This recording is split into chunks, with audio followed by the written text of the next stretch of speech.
We see 7 tombstones, but folks, we could use 43,000 of them. The legislature's refusal to expand Medicaid is not just harmful for health care.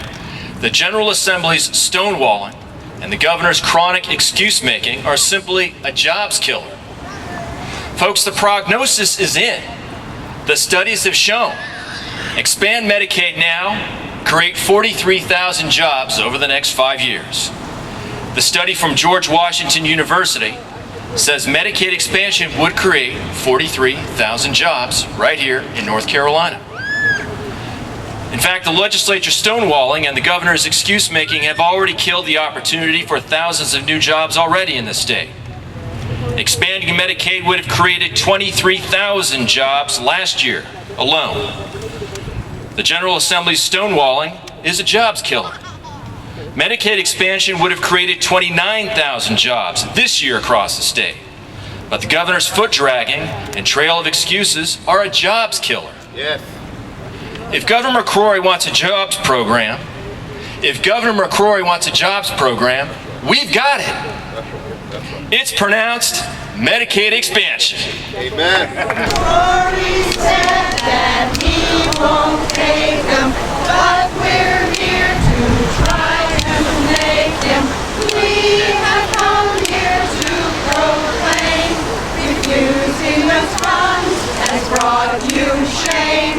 Affordable care for everyone with Medicaid expansion funds. My name is Reverend Dr. Rodney Sadler, and I want to come here today to say it's a sad day in the state of North Carolina. The fact that we lose 7 people every day should be more than enough to wake people up to the fact that this is not a simple political issue, a dispute between D's and R's, a dispute between liberals and conservatives. This is not just a political issue, this is a moral issue. It is a moral issue when people can't gain access to the health care that they need to survive. Health care should be a right, and it is now the law of the United States of America that health care is a right, that everyone should have access. But instead, 500,000 hard-working North Carolinians aren't able to gain access to the Medicaid expansion that is, by law, their right. I'm calling today on Governor Pat McCrory to change your mind, to change your decision, and to accept Medicaid expansion, not tomorrow, not some other day, but now. It's now time to expand Medicaid because it is unfair, it is unjust, it is unkind, it is ungodly to deny people the right to live. So Governor McCrory, please expand Medicaid now. The states who seem the way, we need our Medicaid funds today. Thousands of folks go unprotected without the funding you've rejected. It wouldn't have cost you 1 cent to take the Medicaid supplement.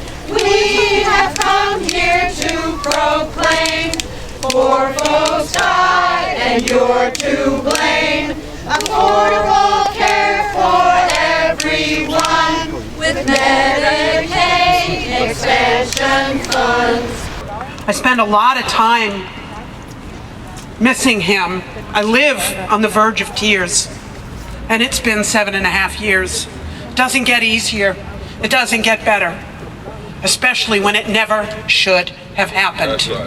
And this happens to 7 families in North Carolina alone every single day.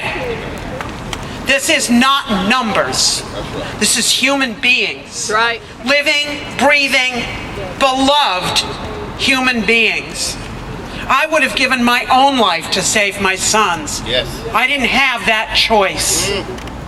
I hope none of these legislators who consider themselves pro-life ever have to live through what I lived through. Talk about it. And I am here to tell them, Unless you expand Medicaid and give this 500,000 people access to health care, you are not pro-life. That's right. Their blood is on your hands. Amen. Amen. And if I sound a little radical, I wouldn't have if my son had survived.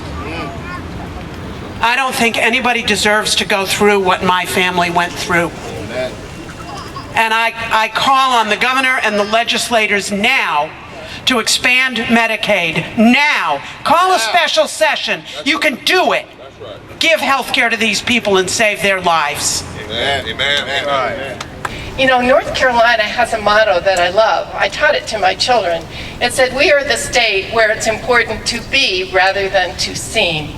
Let me tell you that back in the 80s, when we had a Republican governor, we were able to say that we had an infant mortality rate of which we were not proud. It was much higher than it is today. This Republican governor said, "We won't let this stand unaddressed. We'll do what we can." He formed a commission. He got people going. We established medical homes for people. We got CCNC, the pride and joy of our state, to do a better job. Medicaid helped me and provided me with the opportunity to have prenatal care for my child. Medicaid helps people who find themselves in transitions through life seasons of changes and difficulties. It helps ensure that families receive health care, can provide the care for their children and loved ones so they can receive the necessary health information and the vaccinations, the treatments that will affect not only us but other people that we convene with through our works, our schools, and our jobs. We're singing out with all our might, asking you to do what's right. North Carolina's lost its way. We need those Medicaid funds today. All of us will pay the cost for the funding we have lost. You and that will remember when we vote. Come next November! Affordable care for everyone with Medicaid Expansion Fund. Because when you have the power to save lives, and then you say, well, we're not going to do it because the system is broke, which is not true. When you say we can't do it because it's going to cost us money, when you know the first 3 years is free, and then the next 3 years, if you don't want to accept it, you don't have to. That's right. When you know in other states, the states that have accepted Medicaid expansion, their budgets have gotten better, their people have gotten better, their jobs have gotten better, their economy has gotten better. When you lie, and you have the power to save lives, it is a form of violence. Now, Coretta Scott King said it like this too, so you all don't think I'm way off in left field. She was asked one day, what do you think about violence since your husband was assassinated? A bullet went through his neck and blew his spine out, tore off half of his face. Coretta Scott King said, that's a form of violence. She said, but violence is much deeper than somebody simply shooting someone with a gun. This is what Coretta Scott King said. She says, violence is starving a child. That's right. It's Coretta Scott King. Violence is suppressing a culture. Yes. Violence is neglecting school children, Yes. the opportunity to public education. Violence is discrimination against working people and refusing them their labor rights and living wages. Violence is locking people in ghetto houses. That's right. And then she said violence is ignoring medical needs and health care. Amen. And then she said violence is contempt for equality. Yes. And then she said to even us who are advocates, even a lack of willpower to help humanity Yes. is a sick and sinister form of violence. Yes, well, my sir. friends, we've come to do this eulogy today to say we will not be on the side of violence. Oh no. Amen. We will raise up this nonviolent cry That's right. against the political and physical violence that is occurring in our state because of the denial of Medicaid and because of bills like HB 318. Yes, sir. Now finally, I'm a preacher. Genesis chapter 4 says this question: what have you done, Cain?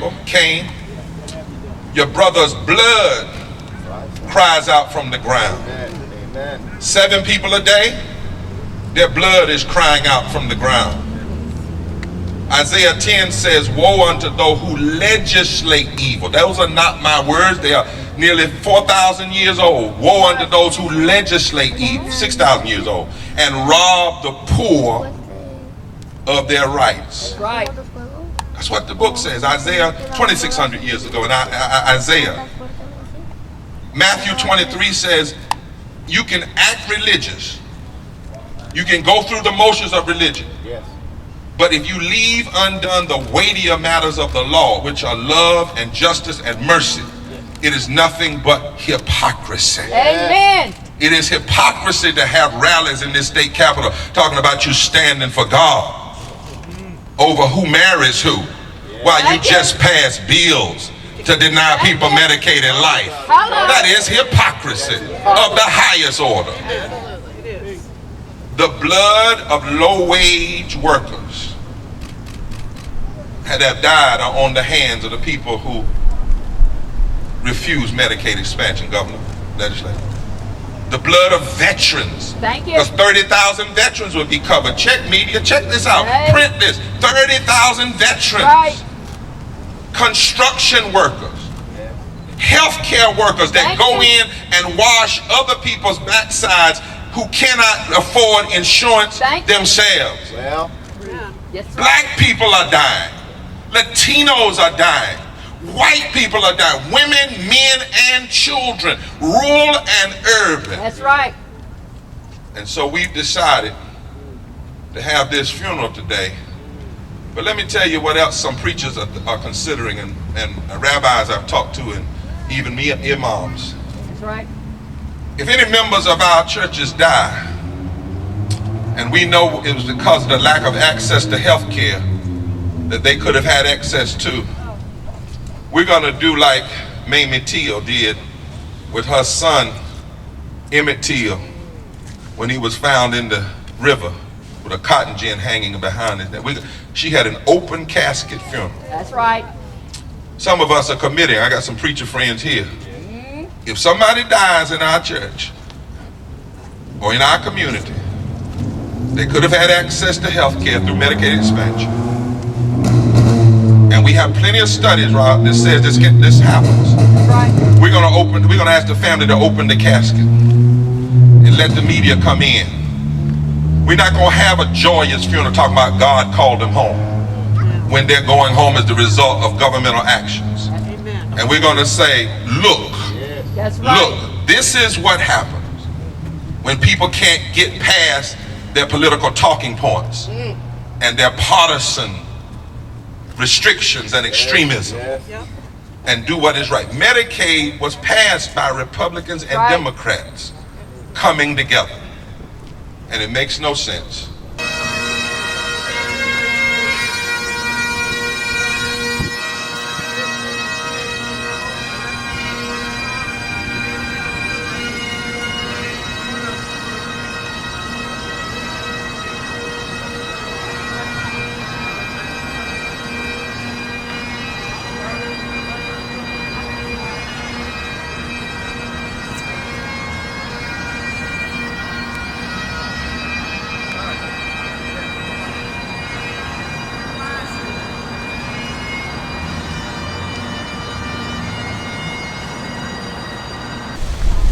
Let me make a point today that this building is supposed to be open till 5 o'clock. It always is. It always is. Last time people went in, they did civil disobedience. They said we arrest you, but you got to go outside. Then when they got outside, they closed the door. Today they locked the people out. But that's what they're doing. This public policy. They're locking people out, but they're not locking them out from graveyards. Because the graves are opening 7 per day. Let's say this together. I died from a heart attack.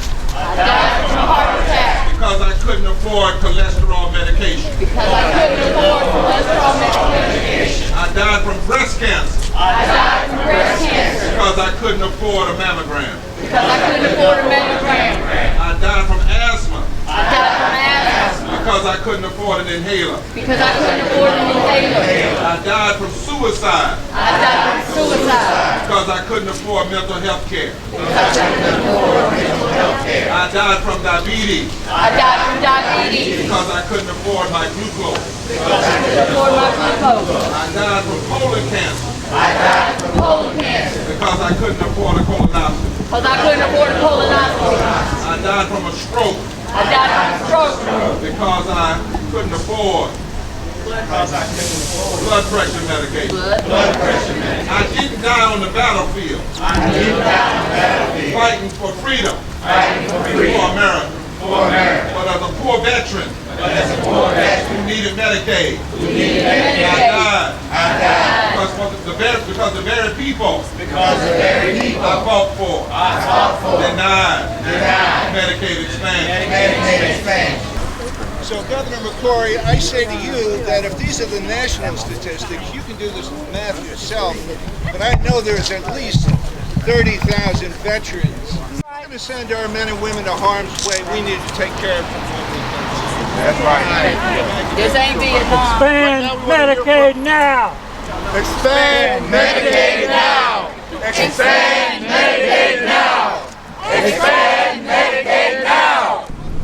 This song goes up as a prayer, a hope that our legislators will somehow find grace to extend to these families the health care that they deserve, and that their blinded eyes will come open to the pain that they're causing across North Carolina.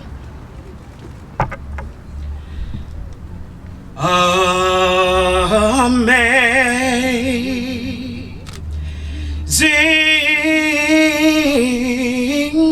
grace, how sweet the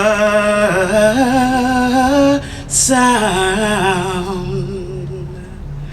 that saved